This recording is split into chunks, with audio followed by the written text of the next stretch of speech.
Hello everyone, good morning. আজকে আবারও একটি নতুন দিন শুরু করছি তোমাদেরকে সঙ্গে নিয়ে। আশা করছি তোমরা সকলে খুব ভালো আছো আর আমরাও বেশ ভালো আছি। আজকে হলো সোমবার আর এখন ঘড়িতে বাজে সকাল 6টা। তো দুদিন একটু অন্যরকম রুটিনে কাটলো আর আজকে থেকে আবারও আমার সেই আগের রুটিন শুরু হয়ে গেল।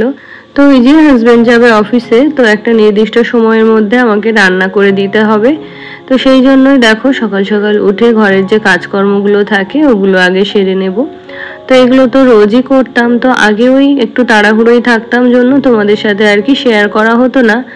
তো এখন যেহেতু অতটাও তাড়াহুড়ো থাকে না, তাই আর কি এই পার্টটাও তোমাদের সাথে শেয়ার করতে পারি। তো দেখো ফার্স্টেই চলে এলাম স্টাডি রুমে। তো এই রুমটা এখন একটু গুছিয়ে নেব। আর বাকি দুটো রুমে, একটাতে তো হাজবেন্ড আর বাবাই শুয়ে আছে আর একটাতে আমার ভাই শুয়ে আছে। তো ওই রুমগুলো তো এখন পরিষ্কার করতে পারবো না, তো তাই ভাবছি এই রুমটা পরিষ্কার করে ঘরগুলোকে একটুখানি ঝাড় দিয়ে চলে যাই। তারপরে আবার রান্না বান্না করে এসে তখন আর কি ওই রুমগুলো পরিষ্কার করে নেব। আর জানো তো আজকে আমার ঘুম ভেঙেছিল ওই 5টার দিকে। তো 5টার সময় বাথরুম থেকে গিয়ে আবারও একটু শুয়ে পড়েছিলাম। তো তার জন্য দেখো ঘুম থেকে উঠতে একটু দেরি হয়ে গেছে। তো অন্যান্য দিন যে অনেকটা সময় নিয়ে ঘরের সমস্ত কাজগুলো গুছিয়ে নিই, আজকে কিন্তু সেটা আর হবে না। তাই কোনো রকম শর্টকাটেই উপরের কাজগুলো কমপ্লিট করে নিলাম। তো তারপরে দেখো এদিকে আমি ফ্রেশ হয়ে নিয়েছি। আর রাতে যেহেতু প্রচন্ড গরম থাকে, তো সকালবেলা দেখবে একটুখানি শাওয়ার করে নিলে বেশ ভালোই লাগে। তো সকালে আমি একটা হালকা শাওয়ার নিয়ে নিয়েছি, তো পরে আবার দুপুরবেলা আরো একবার স্নান করে নেব। তো এখনকার মতো তো একটু রেডি হয়ে নিলাম। তো চলো এবারে তাড়াতাড়ি করে রান্নাটা গিয়ে বসাই। তো আগে ভাত আর ডালটা বসিয়ে দিই, তারপরে দেখা যাবে কি দিয়ে কি রান্না বান্না হবে। তো আমার গত ভিডিওতে পূজা ঘোষ দিদিভাই কমেন্ট করেছে, তোমার ভিডিও দেখে নিজের সংসারে আরো বেশি কাজ করতে ইচ্ছে হয়। রোজ সকালে উঠে বরের জন্য রান্না করে বরকে অফিসে পাঠিয়ে আবারও বাড়ির সকলের জন্য রান্না করি। একটু অলসতা কাজ করে, কিন্তু তোমার ভিডিও দেখার পর কিছু মনে হয় না। হ্যাঁ গো দিদিভাই, জানো তো আমারও কিন্তু তোমার মতোই রুটিন। তো আমি যেহেতু তোমাদের সাথে আমার সারাদিনের এই কাজকর্মগুলো শেয়ার করি, তারপরে এই যে তোমাদের এত সুন্দর সুন্দর কমেন্ট পাই, অনেকের অনেক রকম প্রশ্ন পাই। তো সেই জন্য এই কষ্টটাকে কিন্তু আমার আর কষ্ট বলে মনেই হয় না। আর যখন আমি তোমাদের এই সুন্দর কমেন্টগুলো দেখি, তখন কিন্তু এই যে তোমাদের জন্য ভিডিও শুট করার বা সংসারের এই সমস্ত কাজকর্মের উপর নেশাটা কিন্তু আমার অনেক গুণ বেড়ে যায়। তো আমার গত ভিডিওতে কমেন্ট করেছিল সৌমি মণ্ডল আইডি থেকে। তো সৌমি লিখেছে, first like comment and views, please reply দিও দিভাই। Thank you. আর তোমার দেখো ফার্স্ট কমেন্টের রিপ্লাইটা আমি কিন্তু ফার্স্টেই দিয়ে দিলাম। তো তারপরে দেখো তেলের মধ্যে একটুখানি কালো জিরে আর কাঁচা লঙ্কা ফোড়ন দিয়ে এখানে চাল কুমড়োটা বসিয়ে দিলাম। তো তারপরে ওই যে একটু নুন, হলুদ, লঙ্কা গুঁড়ো, জিরে গুঁড়ো ওগুলো দিয়ে এটাকে ভালো করে রান্না করে নেব। আর জানো তো যত ভালোভাবে এই চাল কুমড়ো রান্না করা হোক না কেন, আমার কিন্তু চাল কুমড়ো একেবারেই ভালো লাগে না। তো কি আর করার, শাশুড়ি মা দিয়েছেন রান্না করতে, তাই আর কি রান্না করছি এবং বাধ্য হয়ে এটা খেতেও হবে। তো তারপরে দেখো ওদিকে হাজবেন্ডও খেতে চলে এসেছে। তো ওকে ওই চাল কুমড়ো, ডাল ওগুলো দিয়ে খেতে দিয়ে দিয়েছি। আর এদিকে ওর জন্য একটা ডিমের অমলেটও করে দিলাম। তো তারপরে দেখো এখানে বাবাইয়ের জন্য আজকে ভাবছি একটুখানি ডিমের ঝোল রান্না করব। তো দেখো ডিম আর আলুগুলোকে সেদ্ধ করার জন্য আমি এখানে ব্যবহার করছি 11 গ্র্যান্ডের ইলেকট্রিক এগ বয়লার। তো এটাতে দেখো একটা এগ বয়লিং ট্রে রয়েছে, এটাতে একসাথে কিন্তু 8টা ডিম সেদ্ধ করা যায়। আর একটা পোচ ট্রে রয়েছে, ওটাতে কিন্তু 4টে পোচ একসাথে তৈরি করে নেওয়া যায়। তো যেহেতু আমার হার্ড বয়েল ডিম লাগবে, তো সেই পরিমাপ অনুযায়ী আমি জলটা দিয়ে দিলাম। আর এখানে ডিমগুলোকে সামান্য একটু ছিদ্র করে সেদ্ধ হতে বসিয়ে দিচ্ছি, যাতে করে ডিমগুলো আর ফেটে যাবে না। আর এখানে কিছু আলুও আমি বসিয়ে দিলাম। এই ডিমের সঙ্গে সঙ্গে আলুটাও কিন্তু খুব ভালোভাবে সেদ্ধ হয়ে যাবে, তাহলে আর আলুটাকে আমাকে আর আলাদাভাবে সেদ্ধ করতে হবে না। তো দেখো এটাকে এখন সেদ্ধ হতে বসিয়ে দেবো। তো চলো ততক্ষণে আমাদের মাছের ঝোলটা করে নিই। আর জানো তো এই বেশ কয়েকদিন হলো বাবাই হচ্ছে মাছের ঝোলটা একদমই খেতে চাইছে না। তো চিকেন বা মাটন হলে ওগুলো একটু খাই, কিন্তু মাছটা একেবারেই খেতে চায় না। তো আজকে ভাবলাম ও যেহেতু ডিম পছন্দ করে, তো ওর জন্য একটু ডিমের ঝোল করে দেওয়া যাক। তো এদিকে দেখো ডিম আর আলুটা সেদ্ধ হয়ে গেছে। তো এগুলো ঠান্ডা হতে হতে ততক্ষণে চলো মাছের ঝোলটা করে ফেলি। তো আজকে মাছের ঝোলটা হবে আলু আর বড়ি দিয়ে ঝোল।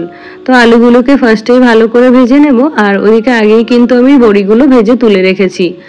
আমার গত ভিডিওতে আরো কমেন্ট করেছিল লতিকা খাতুন দিদিভাই। তো দিদিভাই লিখেছে, তোমার ব্লগ আমার দারুণ লাগে, তোমারই অপেক্ষায় ছিলাম। তো তো অনেক খুশি হলাম দিদিভাই, আমার অনেক অনেক ভালোবাসা নিও আর এভাবেই আমার পাশে থেকো। আরও কমেন্ট করেছিল রিয়া দাস দিদিভাই। তো দিদিভাই লিখেছে খুব সুন্দর দিদি ভিডিওটা, অনেক ধন্যবাদ দিদিভাই তোমাকে। তো তারপরে দেখো এখানে মাছের ঝোলের জন্য তরকারিতে ঝোলটা দিয়ে দিলাম, আর তারপরে ভেজে রাখা মাছগুলো দিয়ে দেব, আর তারপরে দিয়ে দেব এই যে ভেজে রাখা বড়িগুলো। আর জানো তো আজকে যে বড়িগুলো রান্না করছি এগুলো হলো পোস্তর বড়ি। তো তারপরে দেখো এখানে ডিমগুলো তো সেদ্ধ হয়েছে, তার সঙ্গে আলুটাও কিন্তু খুব ভালোভাবে সেদ্ধ হয়ে গেছে। তো তোমরা অনেকেই জানতে চাইবে প্রোডাক্টটা আমি কোথা থেকে নিয়েছি বা ওটা তোমরা কিভাবে পাবে। তো আমার ডেসক্রিপশনে আমি লিঙ্কটা দিয়ে রেখেছি, তোমরা চাইলে ওখান থেকে পারচেস করে নিতে পারো। তারপরে আমার গত ভিডিওতে আরও কমেন্ট করেছিল মিসেস মোল্লা আইডি থেকে বোন। তো বোন লিখেছে আজ সকাল থেকেই অনেক কাজের চাপ থাকায় অনেক ব্যস্ত ছিলাম, তাই ফোনে হাত দেওয়ার সময় পাইনি। এখন লাঞ্চ টাইমে ফ্রি হয়ে ফোন খুলতেই সামনে তোমার ভিডিও দেখেই মনটা খুশি হয়ে গেল। থ্যাংক ইউ গো, অনেক ভালো লাগলো তোমার কমেন্টটা পড়ে। আর তোমাদের কাছ থেকে আমার এই এতটুকুই চাওয়া। আর জানো তো তোমাদের এই সুন্দর সুন্দর কমেন্টগুলো পড়ে আমার ভিডিও বানানোর উৎসাহটা অনেক গুণ বেড়ে যায়। তো তারপরে দেখো এখানে ডিম আর আলুগুলোকে ফার্স্টেই ভেজে নিয়েছিলাম, তারপরে ওই যে মশলাটা কষে ডিম আর আলুগুলোকে আবারও দিয়ে এই যে একটু ঝোল দিয়ে দিলাম। তো ওই যে একটা চেরা লঙ্কা দিয়েছি, তো খুব বেশি ঝাল তো খেতে পারে না, তার জন্য ঝালটা একটু কমই দিয়েছি। তো এদিকে দেখো ডিমের ঝোলটা রেডি হয়ে গেছে। তো আজকের মতো আমার রান্নাবান্নাও কমপ্লিট হয়ে গেল। তো এখন এই যে রান্নাঘরটা ক্লিন করতে হবে। আর জানো তো কাকিমা ওই যে পরশুদিন কামাই করলো, মাঝে কিন্তু একদিন এসে কাজ করে দিয়ে গেছে, আবারও নাকি আজকে কাজ করতে আসবে না। রোজ রোজ এরকমটা ভালো লাগে বলো? তো সেই কারণেই আর কি রান্না করতে করতে বাসনগুলো ধুয়ে নিয়েছি, আর ওই যে খাওয়ার পরে যা টুকটাক হবে সেগুলো ওই যে খাওয়ার সময়ই ধুয়ে নেওয়া হবে। তো তারপরে দেখো রান্নাঘরটা এদিকে খুব ভালোভাবে ক্লিন হয়ে গেছে। তো এবারে যাব উপরে। আর আজকে জানো তো যে দুদিনের জামা কাপড় জমিয়ে রেখেছিলাম সেগুলোও যে মেশিনে দিয়ে আসবো সেটাও কিন্তু একদমই ভুলে গেছি। তো এখন ওই ঘড়িতে বাজে 9টা মতো। তো এখন দেখো আমি এই জামা কাপড়গুলো মেশিনে চাপিয়ে দিয়ে ঘরে আমার টুকটাক যা কাজ আছে ওগুলোই করে নেব, ততক্ষণে জামা কাপড়গুলো কাঁচা হয়ে যাবে। তারপরে আমি কাজটা সেরে এগুলো আবার কি মেলে দিতে পারবো। আমার গত ভিডিওতে আরও কমেন্ট করেছিল নাজনীন ব্লগ থেকে দিদিভাই। তো দিদিভাই লিখেছে খুব ভালো লাগে গো তোমার ভিডিওগুলো, আর বাড়িটা বেশ পরিষ্কার। অনেক ধন্যবাদ দিদিভাই তোমাকে। আর কি বলতো, যেহেতু আমি সংসারটা ভীষণ ভালোবাসি, তো সেই জন্য চেষ্টা করি বাড়ির প্রত্যেকটা কোণা কোণা সুন্দর করে গুছিয়ে রাখতে। আমার গত ভিডিওতে আরও কমেন্ট করেছিল জয়শ্রী বিশ্বাস দিদিভাই। তো দিদিভাই লিখেছে খুব সুন্দর। তো থ্যাংক ইউ দিদিভাই। আরও কমেন্ট করেছিল ঝর্ণা জিন্স থেকে দিদিভাই। তো দিদিভাই লিখেছে খুব ভালো লাগলো। তো থ্যাংক ইউ দিদিভাই, আমার অনেক অনেক ভালোবাসা নিও। আরও কমেন্ট করেছিল দেবী মজুমদার দিদিভাই। তো দিদিভাই লিখেছে তুমি খুব সুন্দর। তো থ্যাংক ইউ দিদিভাই, আমার ভালোবাসা নিও। আর জানো তো দিদিভাই আমার বাপের বাড়ির টাইটেলও কিন্তু মজুমদার। তো আমি এখনো বিয়ের পরেও সবকিছুতেই কিন্তু আমার বাপের বাড়ির টাইটেলটাই ব্যবহার করি। যেহেতু ছোটবেলা থেকে এটার সঙ্গে ওতপ্রোতভাবে জড়িত, সেই জন্য এই টাইটেল ছাড়া অন্য কিছু ব্যবহার করতেই ইচ্ছে করে না। তো তারপরে দেখো লিভিংটা ক্লিন করে এখন কিচেনে চলে এলাম। তো কিচেনটাও এবার হালকা করে একটু ক্লিন করে নেব। তো যেহেতু সব জায়গাতেই ধুলো পড়ে, তাই যদি প্রত্যেক দিন এইভাবে একটু করে মুছে নেওয়া যায় তাহলে কিন্তু খুব বেশি ধুলোও জমা হয় না, আর ঘরবাড়ি কিন্তু বেশ পরিষ্কার পরিচ্ছন্ন থাকে। আমার গত ভিডিওতে আরও কমেন্ট করেছিল কথা ও আবৃত্তি থেকে দিদিভাই। তো দিদিভাই লিখেছে হ্যাঁ সত্যি লক্ষ্মী লক্ষ্মী লাগছে, সব রান্না দেখে নিলাম, খুব ভালো লাগলো, লাইক ডান। তো থ্যাংক ইউ দিদিভাই আমাকে এতটা সাপোর্ট করার জন্য। তারপরে আমার গত ভিডিওতে আরও কমেন্ট করেছিল সুমিত্রা দে দিদিভাই। তো দিদিভাই লিখেছে খুব সুন্দর হয়েছে ভিডিওটা দিদিভাই। আর তোমার হাজবেন্ডরা কয় ভাই বোন? তো আমার হাজবেন্ডরা হলো 3 ভাই বোন। প্রথমে আমার ভাসুর, তারপরে আমার ননদ, তারপরে আমার হাজবেন্ড হচ্ছে সকলের ছোট। তো তারপরে দেখো ওই যে বললাম আজকে সকালে কিন্তু কোনো কাজেই হাত দিতে পারিনি, শুধুমাত্র ওই যে বাসি ঘরটা ঝাড় দিয়েই চলে গেছিলাম। তো এখন এসে এই যে জলের বোতলগুলো ভরে নিলাম, তারপরে যাব স্নানে। তারপরে আরও কমেন্ট করেছিল কার্লি টেলস থেকে বোন। তো বোন লিখেছে তুমি যে ডিস্টেন্সে স্টাডি করতে সেটা কি কমপ্লিট? আর সত্যি তোমার রোজকার এত সাজানো গোছানো কাজ খুব সুন্দর লাগে। থ্যাংক ইউ বোন, আমার ভালোবাসা নিও। আর এই যে তুমি যে কথাটা বললে এটা কিন্তু আমি মনে করেও মনে করতে চাই না, কারণ এই পড়াশোনাটা একেবারেই করতে ইচ্ছে হয় না। তো ওই যে হাজবেন্ড একটু জোরজার করে তাই আর কি। তো তুমি যে বললে আমার কিন্তু এখনো কমপ্লিট হয়নি, আর সামনের মাসেই কিন্তু আমার এক্সাম রয়েছে। আমি কিন্তু রুটিনও এই সবে 2-1 দিন হলো হাতে পেয়েছি। তো তো এখনো পর্যন্ত পরীক্ষার প্রিপারেশন শুরু করিনি, তবে খুব শীঘ্রই শুরু করে দেব। তো তারপরে দেখো স্নান সেরে এদিকে ঠাকুর ঘরে চলে এলাম। আর আজকে তো ছিল সোমবার, তো সোমবারের পুজোটাও একটু স্পেশাল হয়। তো দেখো আজকে জানো তো এই কাঁচা দুধটা রাখতে একদমই ভুলে গেছি। মানে যে দুধটা এসেছে সেটা কিন্তু সবটাই আমি জাল করে ফেলেছি। তো সেই জন্য আজকে দুধ ছাড়াই ঠাকুরকে স্নান করাবো। তো ফার্স্টেই দেখো একটুখানি ঘি মাখিয়ে নিলাম, তারপরে ওই যে একটু মধু দিয়ে একটু গঙ্গা জল দিয়ে ঠাকুরকে স্নান করিয়ে নেব।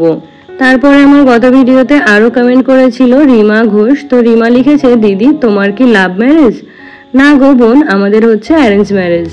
আর কমেন্ট করেছিল মানসীস কিচেন লাইফস্টাইল থেকে, এবং সামিয়া আক্তার দিদিভাই, আর রুষা পাখি আইডি থেকে দিদিভাই, এবং মৌসুমীর ঘরকন্যা থেকে মৌসুমী দিদিভাই। তো তোমাদের সকলকে জানাই অসংখ্য ধন্যবাদ আর অনেক অনেক ভালোবাসা। তোমরা সকলে এভাবেই আমার পাশে থেকো। আমার গত ভিডিওতে তৃষ্ণা সাহা দিদিভাই জানতে চেয়েছে যে আমি ছাদের যে রুমটা থেকে এলাম ওটা কি চিলেকোঠার রুম নাকি আলাদা একটা রুম। তো ওটা চিলেকোঠার রুম নয় গো, ওটা আলাদা একটা রুম, তবে ওটাতে বেডটা হচ্ছে ফিক্সড। তো এটাতে কোনো অন্য বেড ইউজ করা যাবে না, কারণ ওখানে একটা বেড অলরেডি তৈরি করা আছে। তো তারপরে দেখো ছাদে আজকে কিছু কাজ হয়েছে, এই যে শেডের নিচে ওয়্যারিং এর কাজ হয়েছে। তো ওদিকে তো দেখতেই পেলে একটা সুইচ বোর্ড হয়েছে, আর এদিকে লাইট ফ্যান ওগুলোর জন্য ওয়্যারিং করা হয়েছে। তো তারপরে তোমাদের সাথে দেখা হচ্ছে একেবারে রাতের বেলা। তো আজকে রাতের জন্য হাজবেন্ড কিছু খাবার কিনে এনেছিল। তো এখানে এনেছে এই যে চিলি চিকেন আর পরোটা। তাহলে বন্ধুরা আজকের ব্লগটি তবে এখানেই শেষ করছি, দেখা হচ্ছে আরো একটি নতুন ব্লগের সাথে। ততক্ষণে তোমরা সকলে ভালো থেকো, সুস্থ থেকো এবং সাবধানে থেকো।